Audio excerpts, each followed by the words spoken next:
Olá, mais uma vez aqui falando sobre autismo.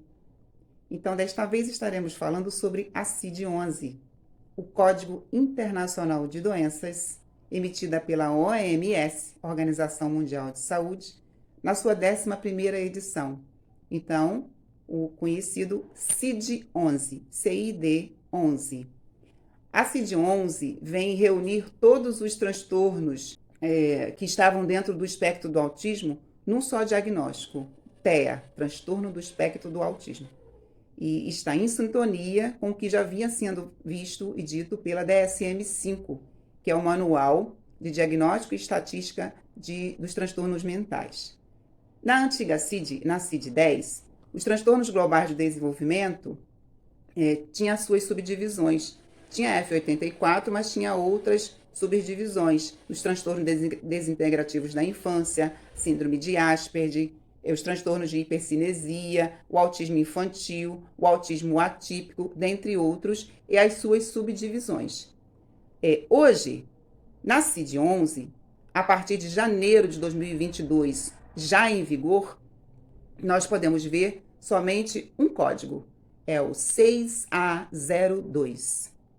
E neste código 6A02 vai ter algumas subdivisões, mas já reunidos todos os transtornos. O único que ficou de fora foi a síndrome de Rett. A síndrome de Rett ganhou um outro código, LD 90.4. Mas todos os outros transtornos ligados ao autismo estão neste novo código, 6A02. A síndrome de Asperger, ela não se encontra mais nas nomenclaturas, porque ela vai estar dentro do primeiro tópico, que eu vou falar agora para vocês. O primeiro tópico, 6A02.0, transtorno do espectro do autismo sem deficiência intelectual, com comprometimento leve ou ausente da linguagem funcional. Linguagem funcional, nós podemos ver que é a comunicação compreensível.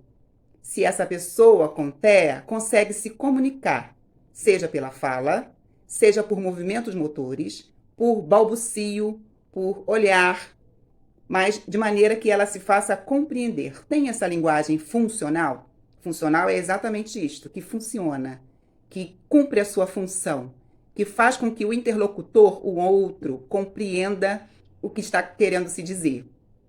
Então, o primeiro código 6A02.0 é o TEA sem deficiência intelectual e com um comprometimentozinho leve ou ausente. Ou, às vezes nem tem comprometimento na linguagem.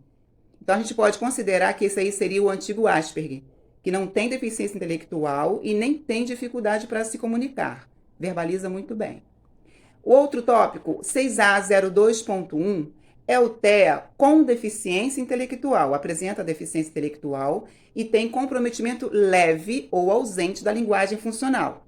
Então, neste segundo código, 6A02.1, o TEA, ele apresenta a deficiência intelectual, mas pouca dificuldade na linguagem funcional.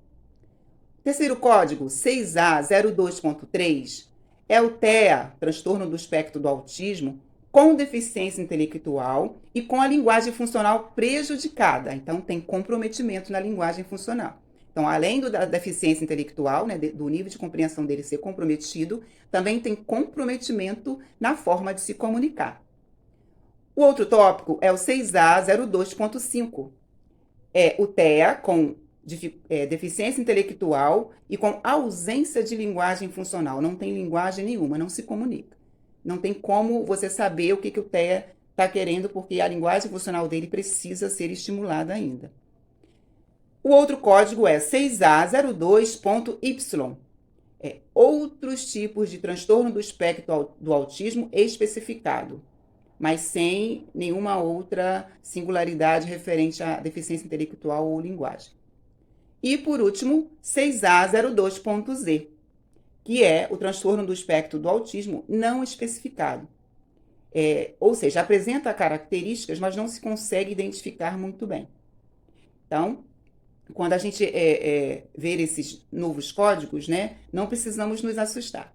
Os médicos ainda estão se habituando a essas novas nomenclaturas, O CID acabou de ser lançado em janeiro deste ano de 2022. O código F84 ainda vai continuar sendo usado e aceito.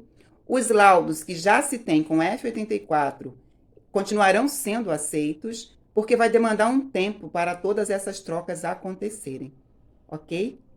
Espero poder ter ajudado nessas informações, né? Porque de repente podem deparar por aí com novos códigos, de repente alguém usando e não entender muito bem, mas é o que está em vigor aí com relação ao novo Código Internacional de Doenças.